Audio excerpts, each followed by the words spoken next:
반갑습니다. 오늘은 다니엘 7장 세 번째 시간입니다. 13절 말씀을 읽고 나누면 시작을 할게요. 내가 또 밤 환상 중에 보니 인자 같은 이가 하늘 구름을 타고 와서 예적부터 항상 계신 이에게 나아가 그 앞으로 인도되매 그에게 권세와 영광과 나라를 주고 모든 백성과 나라들과 다른 언어를 말하는 모든 자들이 그를 섬기게 하였으니 그의 권세는 소멸되지 아니할 영원한 권세요 그의 나라는 멸망하지 아니할 것이니라. 다시 오실 인자를 바라보십시오라는 제목으로 말씀을 나눕니다. 제가 언제나 말씀을 나눌 때 들어가기 전에 먼저 말씀을 좀 드린다면 깜짝 놀랄 때가 있습니다. 이유는 말씀을 사실은 최소한 두 주, 세 주 앞서서 제가 말씀을 준비하다 보니까 어느 날 어느 말씀을 또 다시 나누게 될지 가늠하지 못하거든요.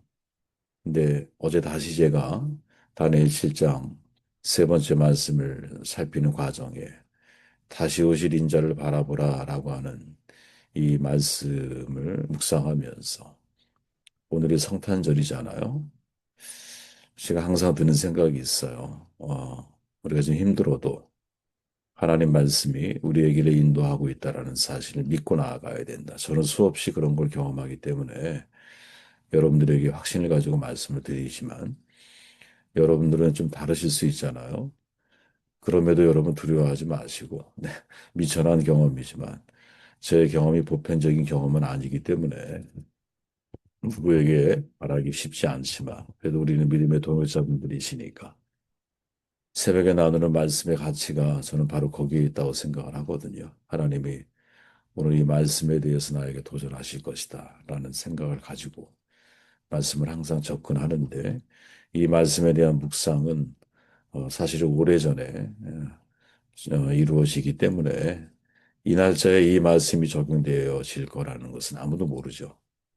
제가 너무 사실은 이 다니엘 7장 13절 가장 핵심되는 구절 가운데 하나인데 이거를 성탄절에 나누게 됐다라는 것 자체가 오늘 여러분들에게 좀 말씀을 드리고 싶은 이게 하나님의 인도하심이 이 속에 있구나 하는 이 공유 경험이 되었으면 좋겠어요. 본문으로 바로 들어가 보면 인자 같으신 이가 하늘 구름 타고 와서 옛적부터 항상 계신 이에게 나아가 그 앞으로 인도되며 그에게 권세와 영광과 나라를 주었다.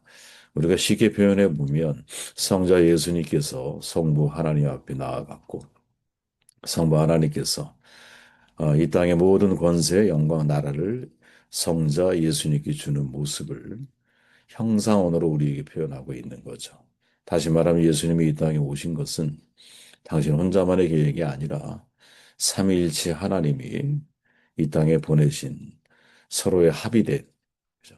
합의된 결과라고 하는 것을 우리에게 보여주고 있죠. 중요한 거, 이 땅의 모든 권세와 영광과 나라를 다 예수님에게 주셨다라는 거죠. 그래서 예수님이 이 땅에 오시자마자 다니엘이 환상 가운데 보았던 네 짐승, 그 중에 가장 악독한 마지막 작은 뿔, 그 모든 뿔의 권세를 다 파해버리시고 이 땅에 당신이 선택하신 성도들을 신원해 주기 위해서 인자 같으신 바로 그분이 이 땅에 오셨다라고 성경, 특별히 다니엘이 정말 엄청난 오래된 이전의 예언을 하는 거잖아요. 그죠? 예언을 하고 있다라는 것이죠. 저는 이 인자라고 하는 말, 우리가 이제 저도 그렇고 학교에 계신 분들도 경험해 보셨을지 모르지만 김세현 교수님이 쓰신 책, 그 책 내용이 결코 쉽지는 않지만 그분의 강의 중에서 참 유심히 우리가 제가 잊지 않고 기억하는 것 중에 하나가 바로 인자라고 하는 표현이죠. 인자. 마가복음에 보면 13장 26절에 이후에 인자가 권능의 우편에 앉은 것과 하늘 구름을 타고 오는 것을 너희가 보리라. 다니엘의 고백과 똑같죠. 영어로 보면 The Son of Man 이렇게 표현하고 있어요. 신약 성경 복음서에 기록된 예수님의 칭호 가운데서 가장 신비롭고 복잡한 칭호가 있다면 그것은 바로 인자라고 하는 칭호죠. 이 땅에 오신 예수님에 대해서 천사가 말할 때 임마누엘이라 하라, 예수라 이 두 가지 이름이 정식적으로 선포가 되잖아요. 근데 예수님 스스로 당신에 대해서는 뭐라고 말하느냐? 인자라고 표현을 하고 계신다라는 거예요. 요한복음 1장에 예수님은 나다나엘에게 하늘이 열리고 하나님의 사자들이 인자 위에 오르락 내리락 하는 것을 보리라. 라고 말씀하시면서 자신을 가리켜 인자라고 부르셨죠. 이거는 예수님이 자신을 지칭할 때마다 사용하셨던, 가장 즐겨 사용하셨던 칭호예요. 언제나 자신을 인자, The Son of Man 이렇게 호칭을 하고 계신다라는 거죠. 문제는 이 인자라고 하는 호칭이 일반적인 메시아 호칭이 아니었다라는 거예요. 당시 사람들에게 잘 알려진 메시아에 대한 호칭은 우리로 표현하면, 그 신약적으로 표현하면 그리스도죠, 그리스도. 구약에서는 메시아, 신약적으로는 그리스도 이렇게 표현하는 거죠. 하나님께서 구원자를 보내실 것을 약속을 했고 이스라엘 백성들은 그 구원자를 간절히 기다리고 있었어요. 이스라엘 백성들은 장차 오실 구원자를 그리스도다라고 불렀죠.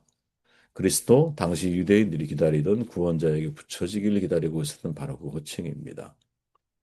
메시아를 그리스도라고 불렀어요. 또한 장차 오실 구원자는 왕이나 제사장이나 선제라는 호칭으로 통하기도 했어요. 그러나 인자라고 하는 이 사람의 아들이라고 하는 호칭은 당시에 잘 알려지지 않은 생소한 호칭이었거든요. 근데 예수님은 메시아라고 하는 그리스도라고 하는 정확한 표현이 있음에도 불구하고 굳이 당신에 대해서 인자라고 하는 호칭을 사용을 하셨어요. 이유가 뭘까? 왜 이 인자라고 하는 호칭을 사용하셨을까? 정확하게 그리스도라고 하는 단어를 사용하시면 얼마나 좋았을까? 이런 생각이 들죠. 왜 그렇게 하지 않으셨을까? 당시 유대인들이 가지고 있었던 메시아 대망 사상이 사실은 심각하게 왜곡된 가운데 있었기 때문이죠. 그들이 꿈꾸고 대망하던 메시아는 어떤 분이냐? 현세적이고도, 그리고 경제적이면서도 군사적이고도 민족적인 메시아를 기다리고 있었죠. 우리가 잘 알지만 제자들도 그런 말 하잖아요. 주님의 자기 스승에 대해서. 새로운 정권에 대한 정복, 식민지에 대한 새로운 회복, 식민지에서 회복되는 역사. 열혈당이었던 사람들은 더 강렬한 어떤 표현들을 사용을 하죠. 이유가 뭐냐? 그들이 가지고 있던 메시아 사상이라고 하는 것은 예수님이 가지고 있던 생각과는 너무나 달랐다. 힘에 의해서 정복하고, 그죠? 군사력에 의해서, 경제력에 의해서. 그러니까 메시아가 오시는 그 왕으로서의 그 역할을 사실은 이스라엘 사람들이 가지고 있었기 때문에 예수님께서는 그리스도라고 하는 직접적인 표현보다는 어떻게 인자라고 하는 표현을 가지고 있었다라는 거죠. 그들은 결국 자기들의 꿈과 기대와 생각에 따라서 예수님을 믿었다라는 사실을 주목해야 한다라는 거죠. 자기들이 상상하는 그리스도. 여러분 이게 어, 당시 예수님 시대의 이스라엘 사람들의 모습이라고만 생각하면 저는 큰 오해라고 오산이라고 생각을 해요. 이거를 달리 표현해 보면 그런 거잖아요. 성경이 말하는 진짜 하나님이 아니라 내가 원하는, 내가 믿는 하나님을 만들고 신앙생활을 하는 것이 인간, 인간들의 아주 전형적인 특징 가운데 하나라는 거예요. 그래서 여러분 말씀을 전하는 분들의 메시지를 어떤 무비판적으로 받아들이는 것은 굉장히 위험한 거죠. 우리가 AI가 정말 무서운 이유가 뭐냐? AI 거짓말을 하거든요. 아마 저보다 더 잘하실 거예요. 그죠? 거짓말을 해요. 근데 그 거짓말을 우리가 판단하고 분별을 하려면 내가 진실을 알고 있어야 되잖아요. 그죠? 그러니까 사실은 AI 시대가 우리에게 던지는 더 큰 도전이 있다면 내가 명확한 진실을 점점 더 알고 있어야 되는 거구나. 위패, 위조지폐를 분별하기 위해서는 위조지폐를 연구하는 게 아니라 진짜 종이돈 가지고 그거를 연구하듯이 마찬가지라는 거예요. 우리가 그 싸움을 해야 된다. 많은 사람들이 하나님을 이야기하죠. 근데 그 하나님이 자기가 만든 하나님을 확률이 대단히 높다니까요. 저도 하나님을 얘기할 때마다 늘 조심스러운 부분 가운데 하나는 내가 생각하는 하나님의 가치면 안 되잖아요. 어떻게 하나님이 저라고 하는 정말 미천한 한 인간의 지식에 갇히실 수가 있겠어요.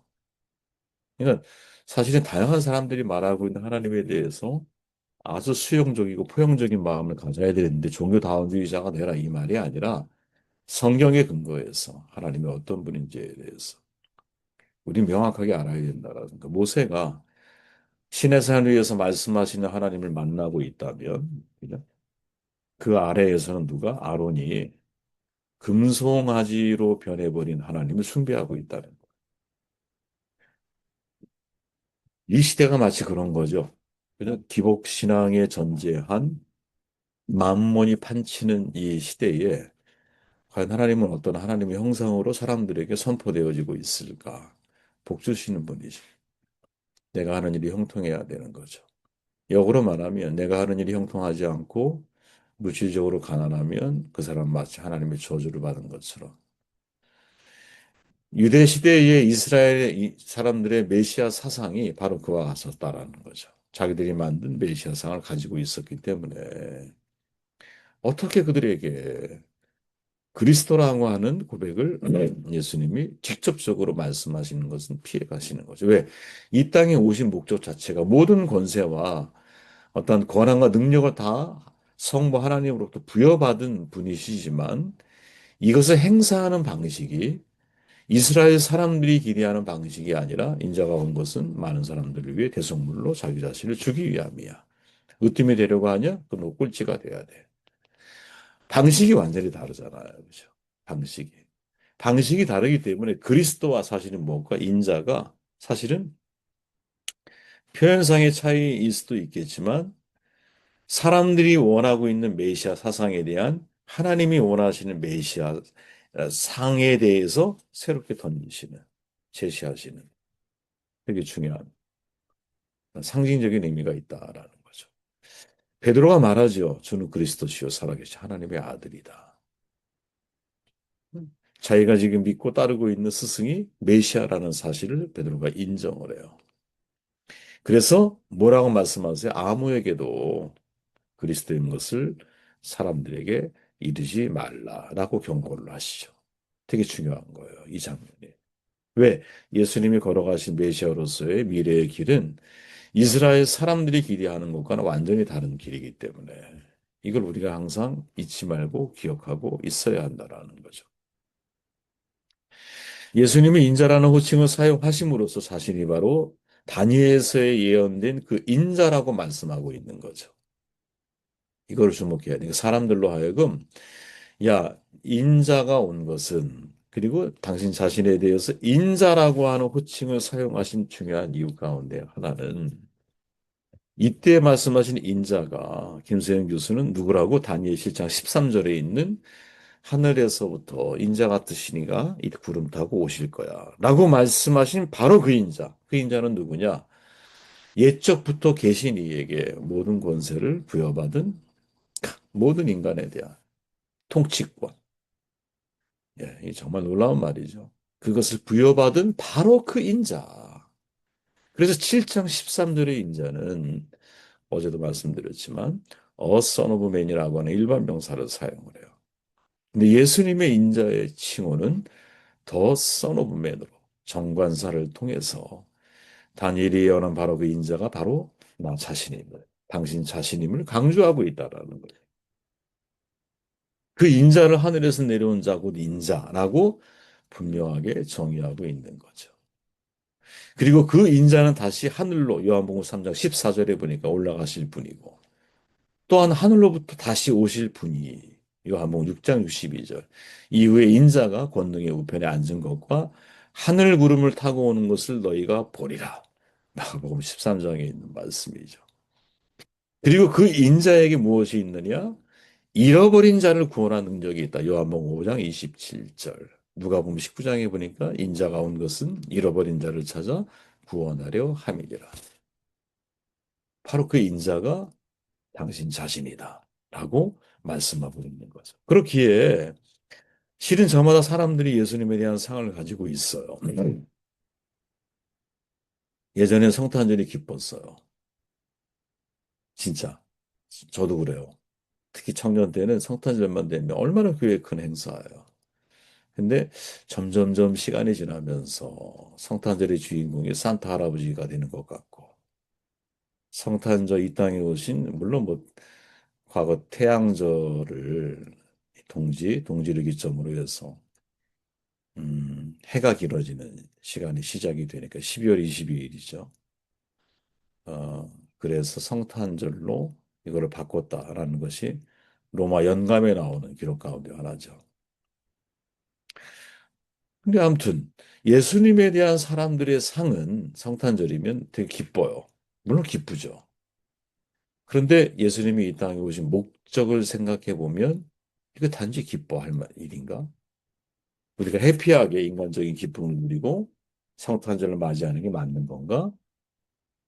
저는 점점점 나이가 들어서 그런지 모르지만 그게 아닌 것 같아요. 오히려 성탄절이 산타클로스나 혹은 뭐 징글벨 울려가면서 해피하게 보낼 것이 아니라 실은 이 땅에 오신 삶 자체가 케노시스잖아요. 자기를 비워. 하나님이 사람이 되신 날. 그 의미, 그리고 사람이 되셔서 사람들이 기대했던 메시아의 길이 아니라 사람들을 섬기기 위한 대속적 대신의 비아도로로사의 길. 그죠? 그게 인자의 의미 속에 담겨 있는 중요한 핵심 메시지 가운데 하나라는 거죠. 그러면 과연 우리는 예수님의 탄생을 기뻐해야 하나? 만약에 거꾸로 생각해 보세요. 우리가 자녀를 낳았어. 근데 이 자녀가 순교의 아이가 되어야 돼. 그러면 자녀를 낳은 부모의 마음이 기쁠까요? 그래서 성탄의 의미가 정말 개인적인 얘기입니다. 개인적으로 예전에는 참 기쁘고 인간적으로 행복한 날, 즐거운 날이었다면 지금은 뭔가 마음에 큰 이렇게 눈물의 샘이 생겨나는 것 같은 그런 날로 의미가 좀 바뀐 그런 성탄절이 아닌가. 제 개인적으로. 여러분들은 어떠실지 모르겠네요. 네. 오늘도 복된 날 되시기를 바랍니다.